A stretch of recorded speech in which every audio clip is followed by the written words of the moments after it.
The wrestling world stopped breathing for exactly 4 to 7 seconds last night. That's how long it took for someone dressed head to toe in midnight black to scale a steel cage, deliver two of the most devastating moves in professional wrestling history, and vanish into the chaos of Survival Series like a phantom made of violence and vendetta. CM Punk, the self-proclaimed best in the world, the man who returned to WWE after a decade-long exile, the fighter who clawed his way back from legal battles and broken relationships to reclaim his throne as World Heavyweight Champion, lay motionless on the canvas. The referee's hand slapped the mat 3 times. Bron Breakker's arm raised in victory for Team Heyman.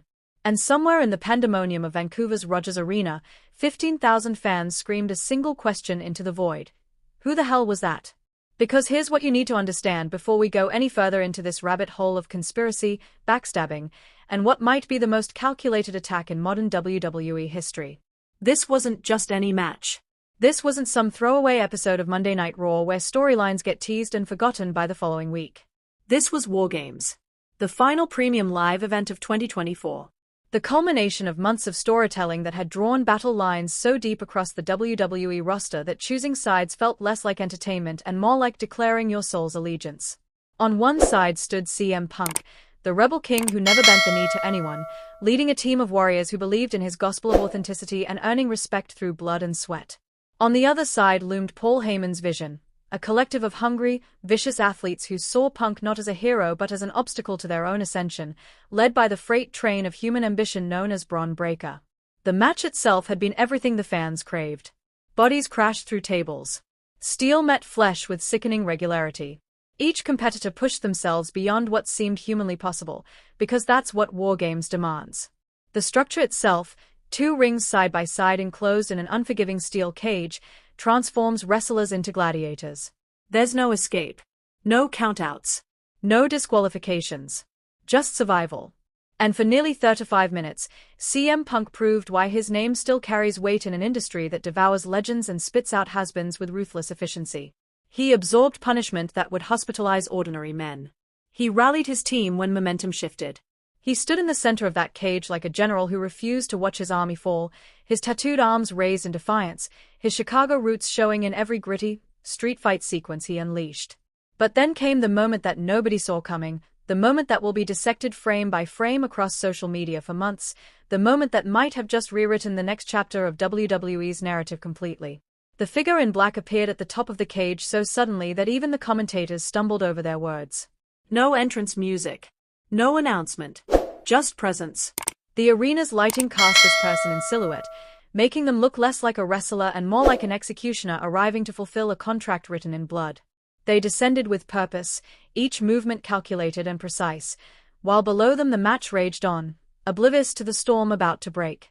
Security didn't intervene. Other wrestlers didn't notice. It was as if this masked individual existed in a separate reality that only intersected with ours for the purpose of destruction. The superkick came first. Picture this. CM Punk, exhausted but unbroken, had just finished delivering a devastating combination to 2 of Heyman's team members. His chest heaved with exertion.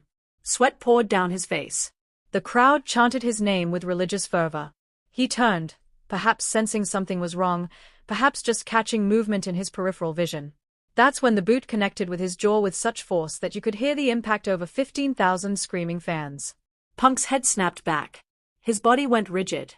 But the attacker wasn't finished. Before the champion could even begin to fall, before gravity could claim him, the figure in black grabbed him and positioned him for the stomp.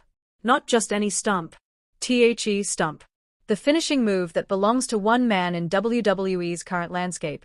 A move so iconic that its execution sends immediate signals firing through every wrestling fan's brain. Down came the boot onto the back of Punk's head, driving his face into the canvas with the kind of impact that makes you wince even through a television screen. The sound echoed. CM Punk didn't move. He couldn't move.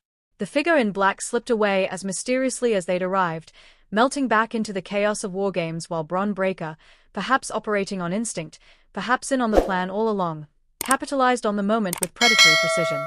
He covered the fallen champion. The referee counted. 1, 2, 3. Team Heyman won. But nobody cared about the victory.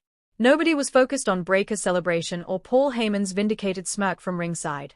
Every eye in that arena, every viewer watching from home, Every person who would later watch clips of this moment spread across Twitter, Instagram, TikTok, and Reddit like wildfire, was asking the same thing: who was behind that mask?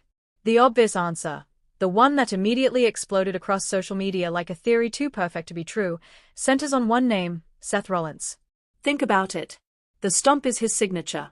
His entire career has been built on that move, on the devastating simplicity of driving an opponent's face into the mat with his boot. Seth Rollins and CM Punk have history that runs deeper than most fans remember, a rivalry that transcends wrestling and touches on genuine animosity. When Punk returned to WWE in November 2023 after his acrimonious departure and subsequent stint in AEW that ended in legal warfare and burned bridges, Seth Rollins was one of the loudest voices questioning whether he deserved that return. Rollins had stayed. He bled for WWE while Punk took his ball and went home, or so the narrative went. The tension between them wasn't just storyline, it was palpable, real, the kind of heat that makes wrestling feel dangerous and unpredictable again. But here's where this theory starts to crack under scrutiny, and why immediately accepting Seth Rollins as the culprit might be exactly what someone wants us to think. Wrestling operates on layers of deception. The obvious answer is often wrong. And if there's one thing CM Punk's entire career has taught us, it's that the truth usually hides beneath multiple false flaws of storyline and reality. Seth Rollins is currently dealing with his own narrative arc, his own battles, his own position on the roster. Would he really interrupt the biggest match of Survival Series just to attack Punk? Would WWE really make their masterstroke plot twist so transparent that fans guessed it within seconds? The company has been criticized for years about being too predictable, about telegraphing their moves so far in advance that the audience loses interest. Would they really fumble this moment, this perfect opportunity to create genuine mystery and intrigue, by making it exactly who everyone immediately suspects? Consider the alternatives, because the list of people who might want to destroy CM Punk is longer than the acknowledgments in a best-selling novel. Drew McIntyre, who has spent the last 6 months engaged in a blood feud with Punk that has taken both men to their absolute limits. Their rivalry has been personal, vicious, and unresolved. McIntyre has made it clear that he views Punk as a cancer on the WWE locker room, a selfish star who puts himself above the company and everyone who works there. He's been vocal about wanting to end Punk's career, about being the man to finally silence the voice of the voiceless. Could he have orchestrated this attack? Could he have disguised himself in black to deliver the message that nowhere is safe for CM Punk, not even the main event of the year's final premium live event? Or what about someone from Punk's past completely, someone we haven't even considered because they've been operating outside WWE's sphere? AEW, the company Punk helped legitimize before everything collapsed in spectacular fashion, is filled with wrestlers who might harbor grudges. MJF built an entire championship reign partially on his rivalry with Punk. The Young Bucks and their executive vice president roles gave them ringside seats to Punk's alleged backstage altercations. Kenny Omega was involved in the infamous post-show brawl that got everyone suspended. Could someone from AEW have infiltrated Survival Series? It sounds impossible, insane even, but the wrestling business has seen crazier things happen. Cross-promotional warfare used to be fantasy booking. Now, with forbidden doors supposedly open and wrestlers appearing where fans least expect them, can we really rule anything out? Then there's the conspiracy that maybe, just maybe, this isn't about attacking CM Punk at all. What if this is about elevating Bron Breakker? Paul Heyman, the advocate, the wise man, the greatest manager in wrestling history, has orchestrated more elaborate schemes than most screenwriters could imagine. His fingerprints are all over WWE's most successful storylines of the past 3 decades. He made Brock Lesnar into a legitimate monster. He guided Roman Reigns through the most dominant championship reign in modern history. Now he has his sights set on Bron Breakker, a second-generation powerhouse with unlimited potential who carries the legacy of the legendary Steiner family. What if Heyman arranged for this masked figure to attack Punk not out of malice toward the champion, but out of strategy to give Breakker a victory that would catapult him into the main event scene? The timing cannot be ignored. Survival Series marks the end of one era and the beginning of another in WWE's calendar. Royal Rumble season approaches, which means WrestleMania season follows shortly after, and WrestleMania is where legends are made and careers are defined. CM Punk holding the World Heavyweight Championship heading into that stretch means he's the target everyone needs to overcome to claim their spot in immortality. But if he's vulnerable, if there's doubt about his ability to defend that title against mysterious attackers who can strike from anywhere at any time, then the championship picture becomes chaos. And chaos creates opportunities. Opportunities for rising stars like Bron Breakker. Opportunities for established main eventers looking to reclaim their spot. Opportunities for WWE to craft multiple potential WrestleMania main events depending on how the story unfolds. Here's what makes this situation so terrifying from CM Punk's perspective, and so fascinating from ours as observers. He doesn't know who his enemy is. Imagine being the champion, the man with the target on his back, and not knowing where the next attack will come from. Will it be during a match? Backstage? At a press conference? The psychological warfare is just beginning. The masked figure could be anyone. They could strike again tomorrow night on Raw or wait weeks, months, letting paranoia eat away at Punk's confidence until he's jumping at shadows. This is how champions fall, not through clean losses in the center of the ring, but through accumulated damage, through the weight of constant vigilance, through the erosion of trust in everyone around them. But let's talk about what we actually saw in those 4 to 7 seconds of chaos, because the details matter. The figure was dressed in black, yes, but specifically in a hooded outfit that obscured every identifying feature. No exposed skin. No visible tattoos. No hair color to analyze. The body type could match Seth Rollins, but it could also match a dozen other wrestlers on the roster. The super kick and stomp were executed perfectly, which suggests someone with significant training and experience. This wasn't a random fan who jumped the barricade. This was a professional, someone who has spent years perfecting their craft, someone who knew exactly how much force to use to incapacitate CM Punk without actually injuring him beyond the storyline. Wrestling requires that careful balance between looking devastating and actually being safe, and this person walked that line with expert precision. The reaction from the other wrestlers in the match tells us something too. Nobody tried to stop the attack. Nobody pursued the figure in black as they escaped. Were they too exhausted from the match itself to react in time? Or were some of them complicit, aware that this was coming and choosing to let it happen? Bron Breakker's immediate cover of CM Punk seemed almost rehearsed, as if he'd been waiting for exactly this moment. Paul Heyman's expression at ringside wasn't surprise, it was satisfaction. These are the breadcrumbs that conspiracy theorists and hardcore fans will obsess over, replaying footage at quarter speed, zooming in on facial expressions, constructing elaborate theories that connect dots that might not even exist. Social media exploded within minutes of the attack. Twitter became a war zone of speculation.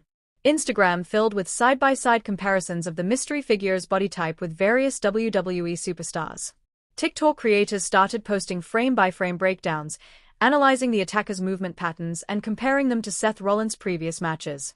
Reddit threads multiplied like rabbits, each one proposing a different theory, each one convinced they'd solved the mystery through careful observation and wrestling knowledge. Some fans insisted the height was wrong for Rollins. Others claimed they could identify him by the way he executed the stomp. A few suggested it might be Kenny Omega making a surprise jump to WWE. One increasingly popular theory proposed it could be Tyler Black, Seth Rollins' independent wrestling persona, as if his pre-WWE identity could somehow be a separate entity coming back to haunt both Rollins and Punk. WWE's official response has been calculated silence. No statements from corporate.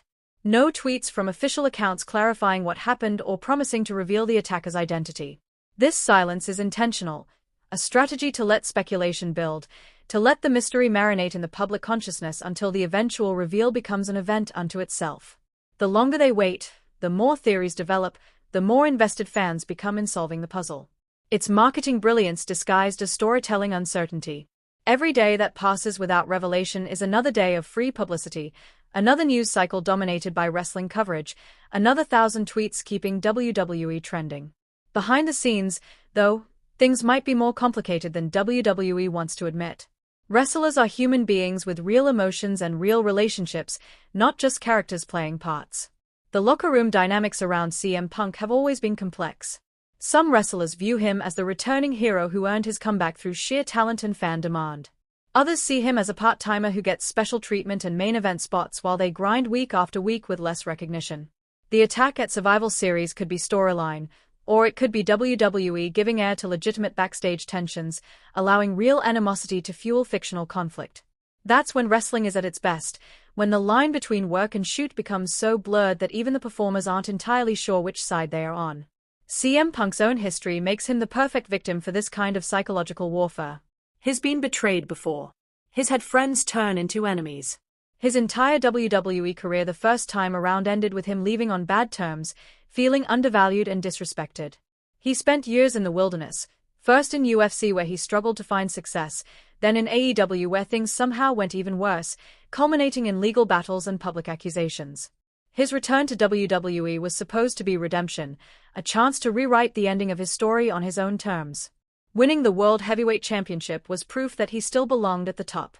But now that championship comes with consequences. Now being at the top means having the furthest to fall. What happens next will define not just CM Punk's reign as champion, but potentially the entire direction of WWE programming heading into WrestleMania season. Will the Masked Attacker strike again? Will Punk become paranoid, seeing enemies in every shadow, questioning every alliance? Will Seth Rollins step forward to either confirm or deny his involvement, or will he let the speculation continue? Will Paul Heyman reveal this was his masterstroke all along, his way of proving that the Vision, his collective of hungry superstars, truly does represent WWE's future? These questions don't have answers yet, and that uncertainty is what makes this storyline so compelling. The wrestling business operates on cycles of betrayal and redemption. Heroes become villains. Villains find redemption. Tag team partners turn on each other. Enemies form reluctant alliances. Nothing is permanent except the constant rotation of roles and relationships. CM Punk has played every part in these cycles throughout his career.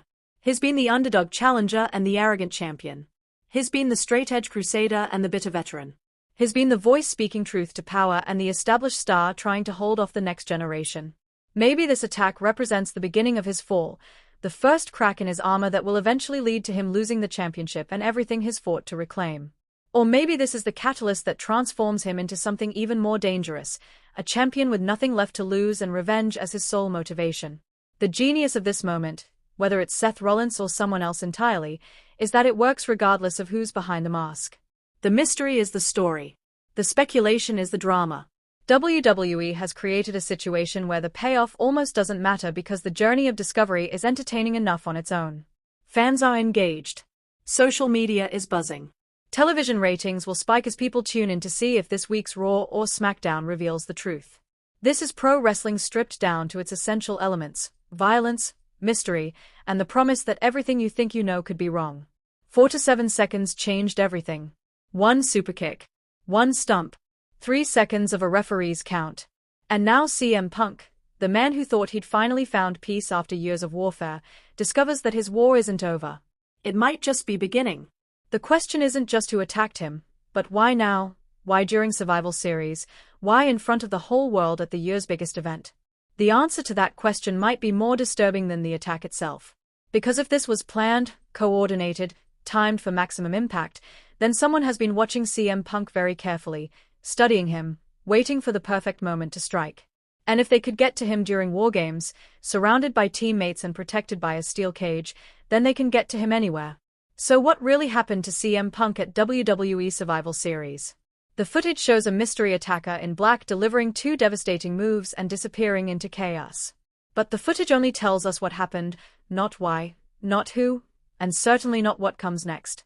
Is this Seth Rollins finally getting the revenge he's been craving since Punk walked back into WWE?